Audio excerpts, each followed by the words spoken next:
What's going on, guys? We're back here for another edition of Talking Indiana Baseball. I'm here, as always, Cooper Trinkle with Connor Matting. We're here to start to talk high school baseball. Always one of the most fun times of the year. You get to see guys represent their community with pride, playing varsity baseball for their high school team. We recently released our first piece of kind of preseason content. And as always, we'll have a ton of that stuff coming out, especially this time of year. But our first piece of content is always, and we always start with our Player of the Year watch list. That list featured 25 names, four guys that we were kind of front runners for the award. Another group of five guys that we see with serious contention, and then we talked about another 16 that hey, there's a path to the award for these guys. Um, yeah, without further ado, we'll kind of get into it. Thinking about where last couple winners for us with this, it's got to be something that team success is not required, but it definitely helps a guy out, right? Like I think back to Max Clark won the award 2 years straight. Franklin did not make a big playoff run or do anything spectacular from that end, but obviously Max, with the statistics that he put up, with the impact that he made on that team, easy guy for that award. After him, Hogan Denny won it in 2024. He did lead his Mooresville team to victory field, and put up huge stats in doing so. Actually broke I believe it was the career, or if not the single season saves record, on top of all kinds of crazy offensive stats. And then Caden Crowell last year, 2 earned runs throughout the entire year. I don't have the stat right off the top of my head, but like the playoff numbers were absurd. Led Valpo to a 4A state championship. So it's kind of what we're looking for here. It's a mix of statistics. Like, statistics are the large part, but then obviously, take your team to a state championship. That means a lot with this. Take your team deep in the playoffs does. So yeah, without further ado, like I said, we'll start to get into this year's group and the four favorites we have at the top. We listed Sean Dunlap, we listed Gannon Grant, we listed Aiden Smith and Dylan Bowen. Connor, I'll let you kind of start on this. Of those four, you gotta put down your early bet right now. Who are you betting on? Yeah, Coop, it's always exciting to release this list. It kind of leads our spring coverage and it just shows that spring's right around the corner. So it's exciting that we got to put out this list. For me, before any pitches have been thrown, any balls have been hit, I would throw my chips on Sean Dunlap, Crown Point, our top ranked senior, our top ranked draft prospect. He's going to be on a good Crown Point squad. Last year, he hit 6 bombs, I believe. He hit like 430. And just seeing him at the Max Clark Slugfest, I expect that to improve. I expect 10-ish home runs, and he's going to be on a really good team that can make a run. Another guy for me, Gannon Grant, would be the runner-up at the moment. I could see a similar path that kind of Caden Kroll last year. He's on a really good CG team, as always. They're looking to make a run, and Gannon Grant is their best pitcher. He can also really hit. Yeah, that's So what I was gonna say with Gannon. Like, Caden's numbers offensively were impressive, but I don't think they were quite as impressive as what I think Gannon could do this year. Right, like coming off a year where he led Center Grove in hitting, uh, I could really see him putting up legitimate offensive numbers. I mean, I was joking around with him at the Max Clark Slugfest, calling him the Shohei Ohtani of IHSA for this spring. We'll see if that ends up coming to fruition. But like, I'm with you. Like, those are the two guys that I think I would be betting on. Like, I would take Dunlap and Grant versus the field. And sticking on Dunlap, man, like 10 home runs. Like, if Sean comes out and hits 10 home runs this spring, like, there's a real chance for that award to be just etched into his name, like his name to etch into that award, right? Like, 10 home runs would be one of the top numbers in the sprint of the entire state. And I mean, I see an easy path for him to 10. But so with that, like, what's the separator between Dunlap and Grant? Like, what do each have to do to kind of like beat out the other? Like, let's think about this from the end of, like, if everything comes into fruition the way that we think it could, right? Gannon has a really good year, takes CG deep. Sean has a big year, right? Crown Point makes it out of the region. Like, what's the separator? I think a little bit of it is team success. You look at the past two winners, both winners' teams made it to the 4A state championship game, right? Yeah, Yeah. Hogan and Kroll. So if Sean hits 9 home runs and they Now lose, you already said 10. You got to stick on 10. okay, Sean let's Dunlap's say hitting 10 homers. Sean hits Sean hits 10 home runs, they lose in the sectional. But Gannon leads, CG dominates, is hitting well, and they win a state title. I mean, that's a big bump up. But if Sean goes above and beyond, hits 12 home runs, hits 450, Gannon doesn't put up as absurd numbers, and CG loses in the regional, I think Sean has an edge there just from the absurdity of the season that he had. But I think Right. team success is huge. That's what and I was going to get into that as well, because I think just by the nature of the Center Grove schedule, and I think Keith Hatfield does a really good job of challenging those guys throughout the year. They play one of, if not the most competitive schedule in the state. Um, and so, like, Gannon's stats may not be like wow from the end of like, oh, you compare it to maybe a lesser competitive region. Like, they may not wow you as much as somebody from another area, right? I'll just leave it at that. But I'm with you of like if Gannon gets CG over the hump and takes them to a state championship and leads them to a state championship victory, that's where this conversation gets really difficult if Sean does have that big year that we expect of him.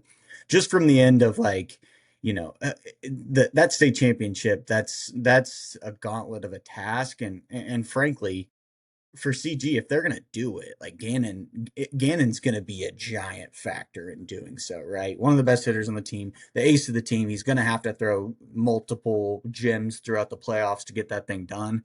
Um, I would agree with you. The team success for me is it's same thing. So, and I say it's Grant and Dunlap versus the field. Frankly, like Dylan Bowen is in that group, right? Like talk to me about Dylan's path. Like I'll put it this way: I'd feel very confident in saying I think this top four versus the field. I feel very confident in that. I would make that bet today.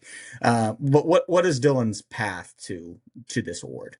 I think Dylan's path, I could see Dylan having a very similar year to Mason Barth last year, who I would say was the runner up in the award last year.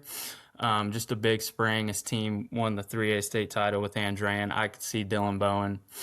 They've got some pieces on the Hanover Central team. It's going to be tough, but with Dylan Bowen, Matt Cook, um, Bowen's going to play shortstop. He's going to hit. That's what he's done forever, and he's going to put up crazy numbers. I expect if they can get on a roll with Cook and make some noise in 3A, Dylan's got a shot at winning this too.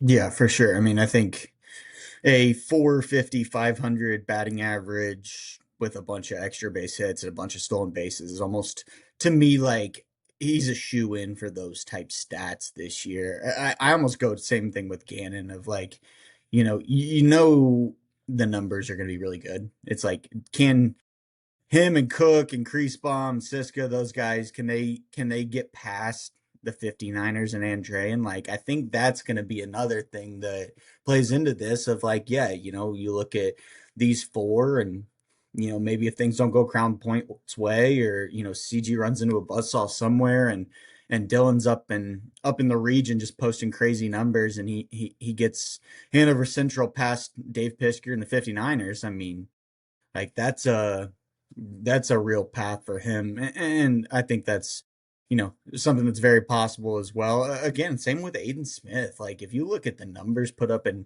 um, in their career of any player in the state of Indiana right now, like I would take Aiden Smith's stat line with anybody, right? And I also alluded to in the article, right? Like Aiden might be the most impactful player for his high school program of any player in the state, right? Like if you take Aiden Smith off of Shelbyville, what are they?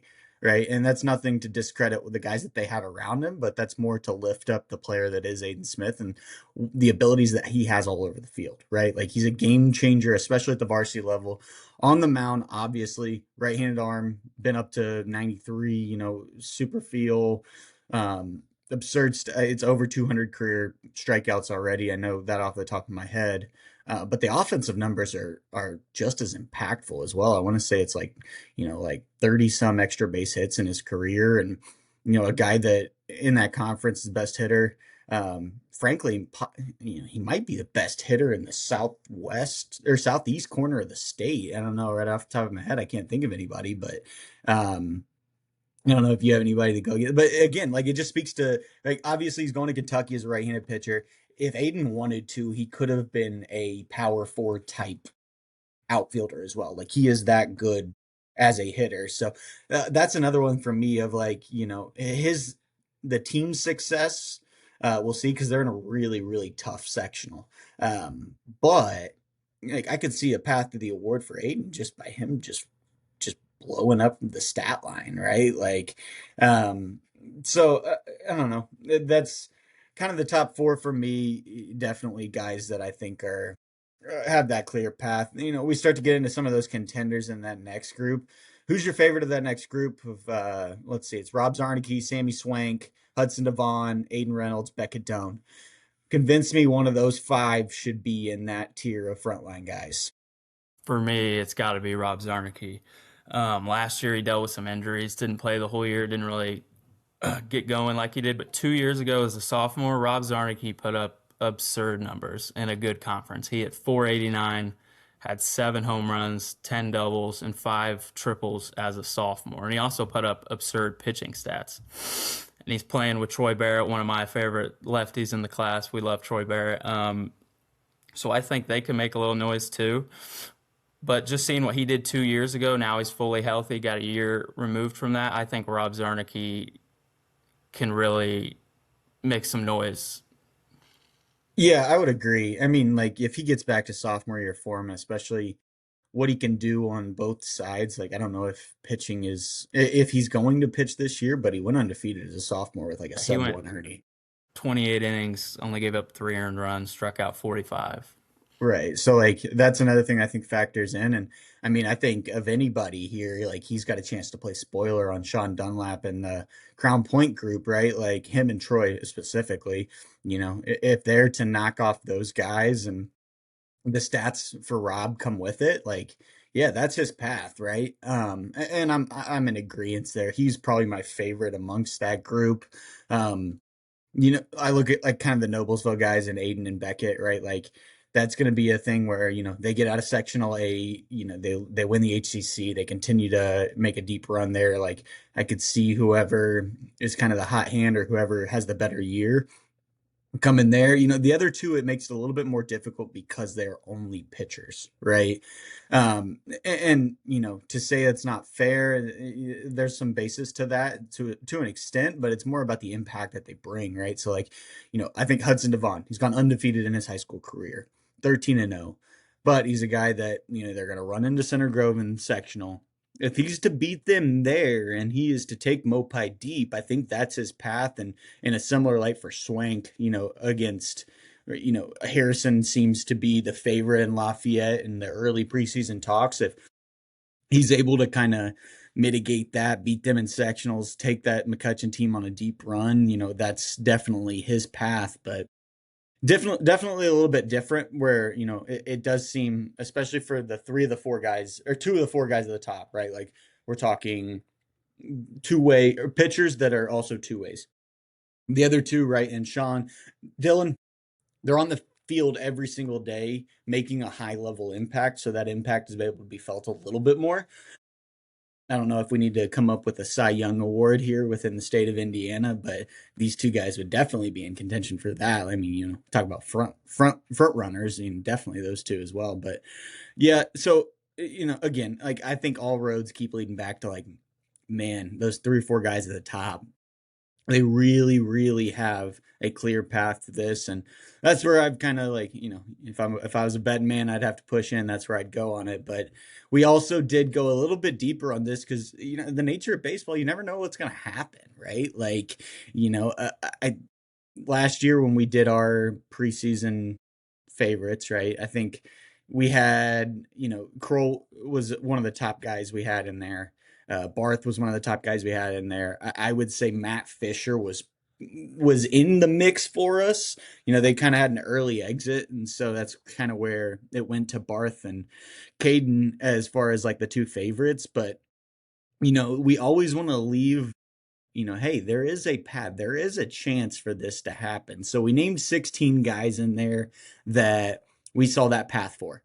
Of those guys, we'll go a couple. Like, just give me your favorite, right? Like, what's your favorite story amongst that of like, take it, run with it. If blank does this, they're gonna enter the playoff or the POY talks. Who is it? My favorite for me from the dark horse candidates is Davis Moore from Zionsville. Junior left-handed pitcher, committed to Vanderbilt, went down to the future games with us. He had a good year as a sophomore, sub 2 ERA. He's on a really good Zionsville team. Like, they are the favorite in the HCC in my eyes. Davis Moore, Peter Ward, Carter Lowe, like, they have a good staff, and they also got solid position players around them. Braden Ring up the middle, Blake Cope transferred in, Camden Moore, two-way player. I think Zionsville is going to be a really good team next year, and Davis Moore is a really good pitcher. And if they win the HCC, go on a run in 4A, like, Davis Moore's got a shot. Oh, 100%. It's almost like that Crowell path, right? Like, if he just shuts everybody out all year, like there's a real path to it. I agree with you. That's one of my favorites. I think Tate Troxell's another one of like, this is a real possibility. Like, I look at that 3A Garen team coming, or that 3A team in Garen coming back. They essentially returned the entire team that went to, I believe, the Final Four last year. I know they went to semi-state, and yeah, I know they went to semi-state. So I don't know if they made it to the Final Four, but I know they went to semi-state. You look at that team that's coming back, right? Like, Ben Canada's back, Ian Taylor's back, Nolan Ratcliffe's back, Carson Smith's back. Who else? We got Grant Beard's back. We got that, basically that entire group. Carson Kale's another one that's coming back. Had a really good year for him last year, right? So like, Grummelsbacher. right, and then you look on the pitching side. You got Grimmelsbacher back. Harrison Hack transfers down from Penn to Garen. That's only another arm that they have. They really do have a three-headed monster of seniors at the top of that group, and like, Tate's going to be the frontline guy for that team. He's going to get the ball every time they're lining up against a top team. He's the ace of the staff. I don't think offensively he had a big year last year, but I know he's shown some thump in the past. I don't know how many at bats Coach Schrag intends for Tate to get this year, but like, I do. He is an impactful varsity hitter as well. So like, he's a guy coming off a year where he threw 56 innings last year, struck out 100. He almost struck out two guys per inning, right? They went deep. You look at, okay, what happens if Garen's in winning a 3A state title? They're one of the more dominant teams in the state this year, and Tate only builds upon those crazy stats from last year. Like, that's a real possibility. And again, I think that's also another one that we talk about. It's like very contingent upon team success, right? Like, this is a guy that is a frontline impact player, committed to Alabama, big time talent, surrounded by a bunch of really good players. I think off the top of my head, what is it, like 3, 4 Division I commits on that team, amongst several seniors that are going on to play college baseball, right? Like, that's I definitely see a path to that. In the same way that I see it with Billy Miller, and like, that's a guy that this is like a real dark horse, because we're talking about a sophomore, right? So he's already going to have to outperform juniors, seniors, guys like that. And he's at a 1A school. But if you look at the stats he put up last year, oh my gosh, right? Like, hit 514. I think it was almost 20 extra base hits on top of being the ace of that staff and putting up, it was well under a 1 whip, right? Like, if Couts comes out and they're just, dominant in 1A, well, if they're dominant, that's going to mean Billy's putting up big numbers. And on top of that, if they go out and win a state championship and some of these other guys don't perform to the level that we expect, like, that's the path for Billy. I'm speaking with that of like, all right, I'll put you on the spot here. Is there any? Let's give me a story here, and we can be creative. Guys we did not put on that list. So we have 25. There's a bunch of other great players within the state that could make some noise. Give me a guy we left off that could have been included amongst that group. And I'm sorry to put you on the spot here, but who you got? Guy we left off. I'm gonna go with just off the top of my head. I'm gonna go with Ben Canada talking about Garin. He put up some absurd numbers as a sophomore, and I think as a junior coming back, solid team. You talked about with Troxel. I think Ben Canada is going to build off that sophomore year, and he's going to have a big year. Maybe Tate out of something, but if Ben Canada really puts up a good year, you never know what Ben That Canada that can hit. And he last year, that's where we fell in love with him. In the spring, he murdered baseballs. no, that's real. And I mean, him and frankly, Ian Taylor can be included in that group too, right? Like both of those guys are going to be guys that put up all state esque senior or years this year. If we're saying what we expect them to do, right? So I definitely see that. I actually have a I'd throw couple. another. Who you I got got? another name from Colin Markham from Bloomington South, Okay, that senior was in right-handed line with what pitcher. I was gonna go. Go ahead. Yeah, senior right-handed pitcher, committed to Indiana. He's on a really good Bloomington South team. They got Connor Couch, a couple bats, Jake McMahon, man. They got a really good team, and Colin Markham showed us some real stuff in the fall. And if he can put that together consistently in the spring, he's got a shot. Because they got a good team, and they could beat Center Grove and go on a run.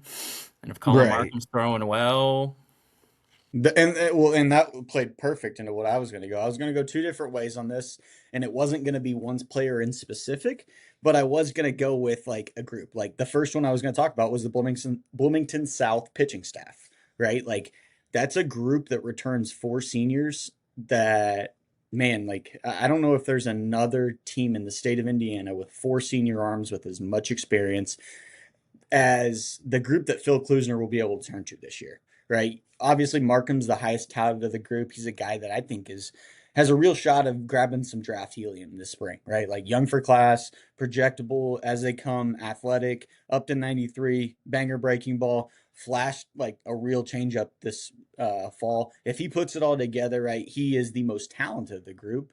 But I also go to like there's a world where Connor Couch comes out and is just Mr. Reliable and goes out and puts up huge numbers every day.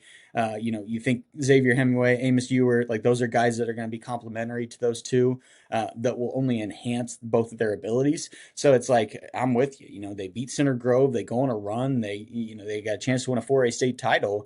Insert Couch, Markham, could be player of the year, right? Like there's a real path to that.